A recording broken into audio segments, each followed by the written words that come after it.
Lecture de Matthieu 9, verset 35 à 10, verset 16.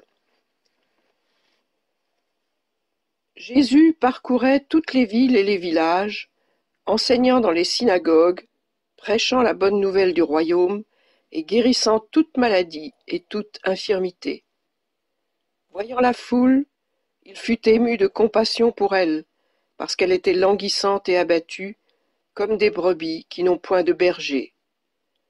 Alors il dit à ses disciples: « La moisson est grande, mais il y a peu d'ouvriers.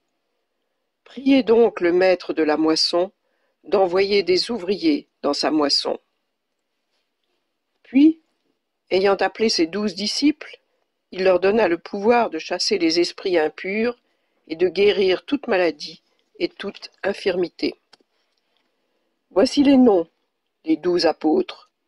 Le premier, Simon, appelé Pierre, et André, son frère, Jacques, fils de Zébédée, et Jean, son frère, Philippe et Barthélemy, Thomas et Matthieu le publicain, Jacques, fils d'Alphée, et Thaddée, Simon le Cananite, et Judas l'Iscariote, celui qui livra Jésus. Tels sont les 12 que Jésus envoya, après leur avoir donné les instructions suivantes. N'allez pas vers les païens, et n'entrez pas dans les villes des Samaritains. Allez plutôt vers les brebis perdues de la maison d'Israël. Allez, prêchez, et dites: le royaume des cieux est proche. Guérissez les malades, ressuscitez les morts, purifiez les lépreux, chassez les démons. Vous avez reçu gratuitement, donnez gratuitement. Ne prenez ni or, ni argent, ni monnaie dans vos ceintures, ni sac pour le voyage, ni de tunique, ni souliers, ni bâton, car l'ouvrier mérite sa nourriture. Dans quelque ville ou village que vous entriez, informez-vous s'il s'y trouve quelque homme digne de vous recevoir, et demeurez chez lui jusqu'à ce que vous partiez. En entrant dans la maison, saluez-la, et si la maison en est digne, que votre paix vienne sur elle. Mais si elle n'en est pas digne, que votre paix retourne à vous. Lorsqu'on ne vous recevra pas et qu'on n'écoutera pas vos paroles, sortez de cette maison ou de cette ville et secouez la poussière de vos pieds. Je vous le dis en vérité, au jour du jugement, le pays de Sodome et de Gomorrhe sera traité moins rigoureusement que cette ville-là. Voici, je vous envoie comme des brebis au milieu des loups. Soyez donc prudents comme les serpents et simples comme les colombes.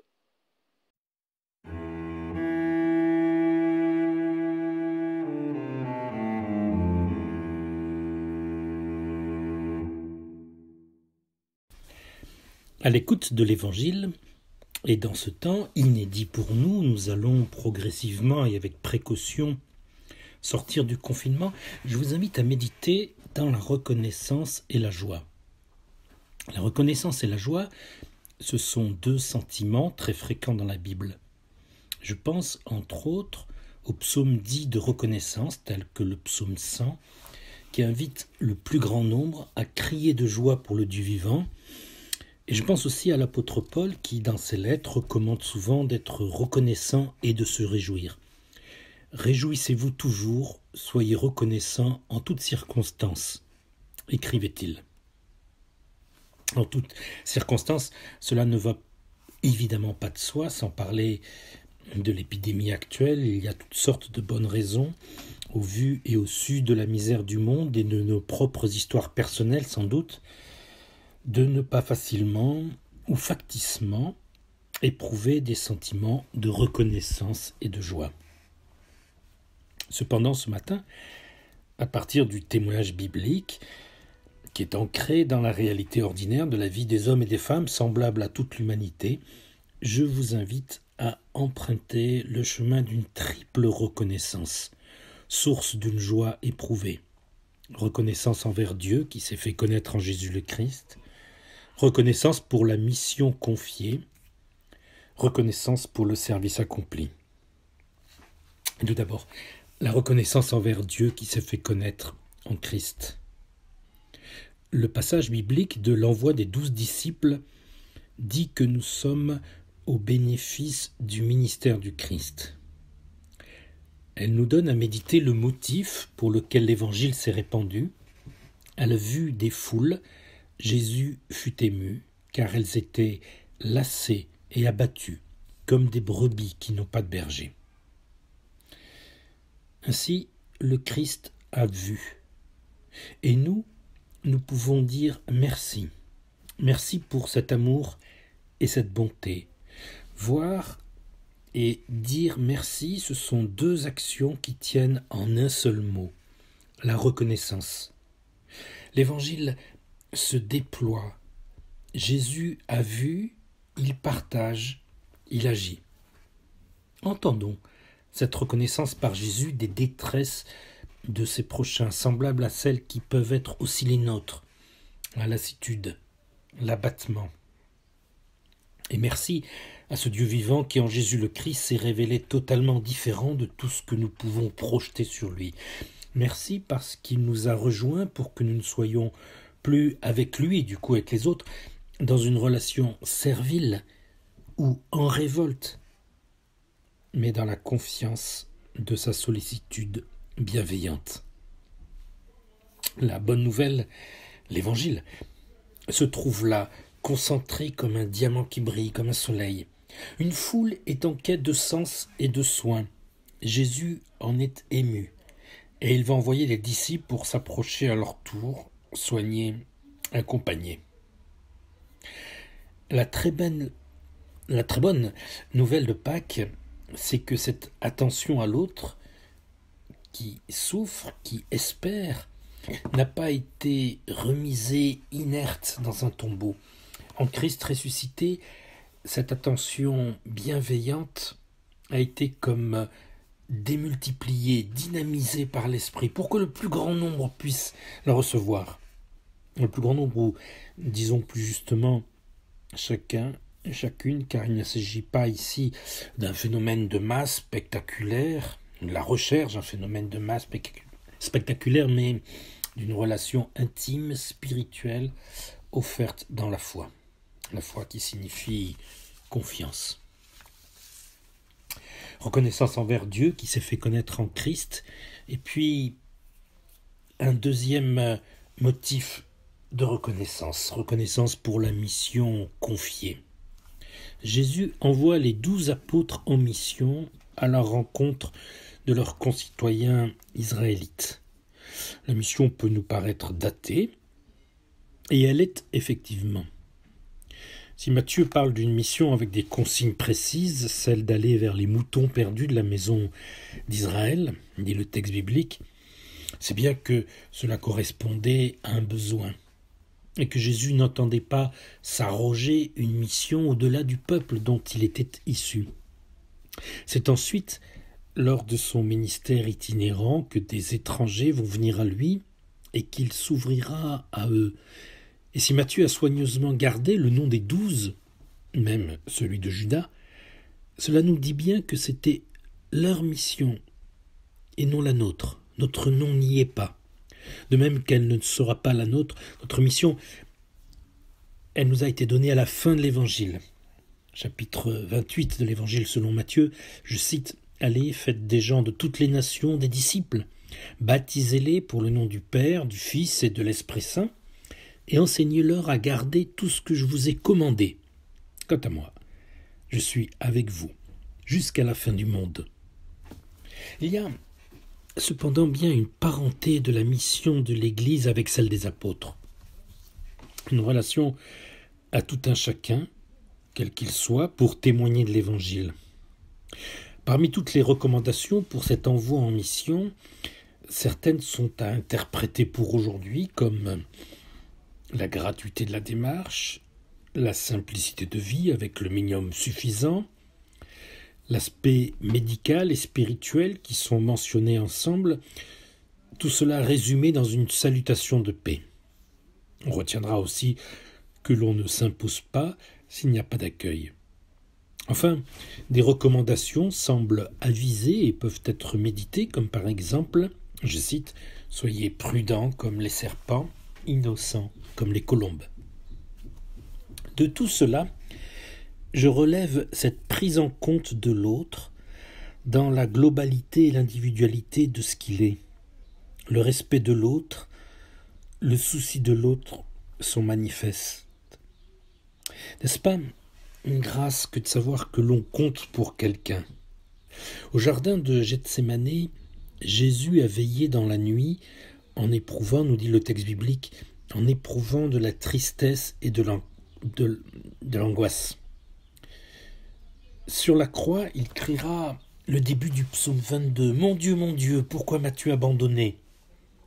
Celui qui a vécu ce sentiment d'abandon n'a eu de cesse, lors de sa vie, de faire partager sa passion pour les autres à ceux qui l'ont suivi.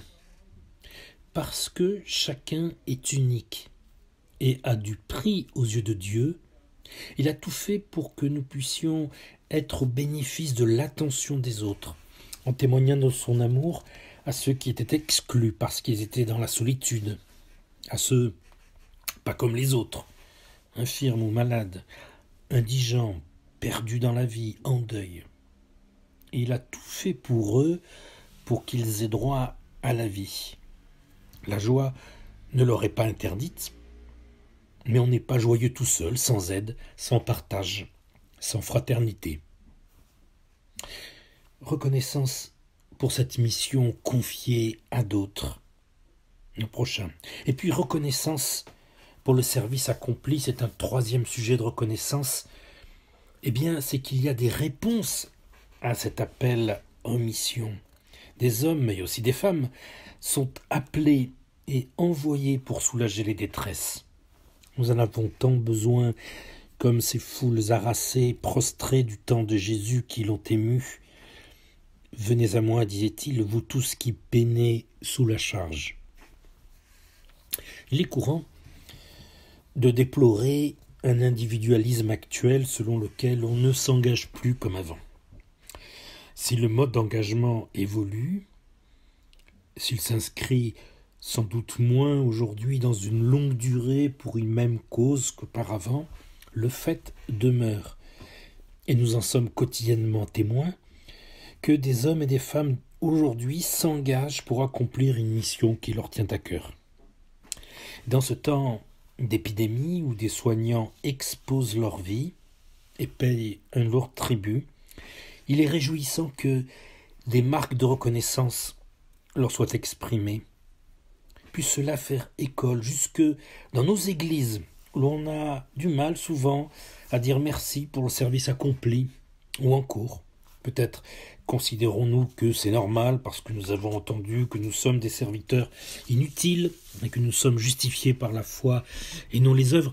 Mais c'était alors pour ne pas tomber dans l'excès inverse qui consiste à vouloir faire le bien en vue d'une récompense, une prime ou un salut. Ici, la récompense, c'est la joie des autres, comme Jésus en témoignait. Après l'envoi des disciples en mission, en tressaillant d'allégresse, nous dit le texte biblique, je cite, « Je te célèbre, Père ». C'est Jésus qui parle, « Je te célèbre, Père, Seigneur du ciel et de la terre, parce que tu as caché ces choses aux sages et aux gens intelligents, et que tu les as révélées aux tout-petits.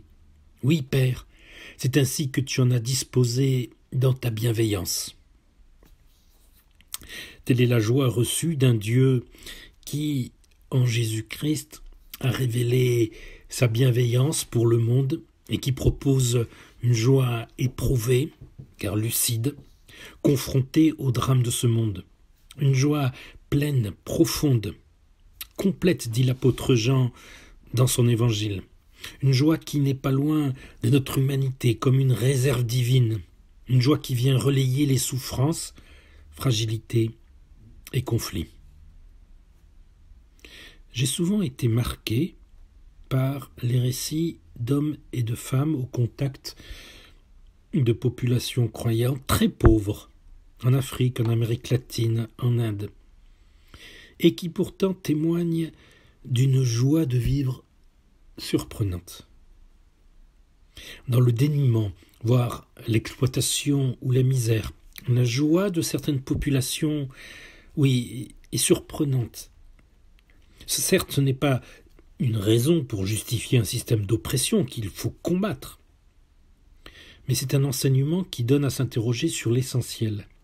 Et ce peut être un grand sujet de reconnaissance, car il est une joie imprenable, la joie de celui qui se sait aimé. Vivons-la dans la reconnaissance. Amen.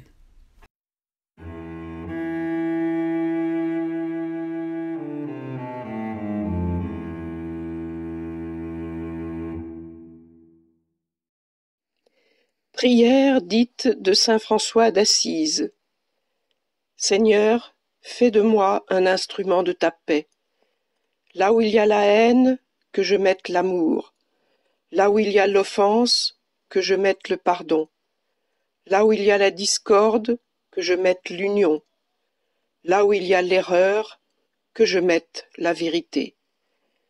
Là où il y a le doute, que je mette la foi. Là où il y a le désespoir, que je mette l'espérance. Là où il y a les ténèbres, que je mette la lumière.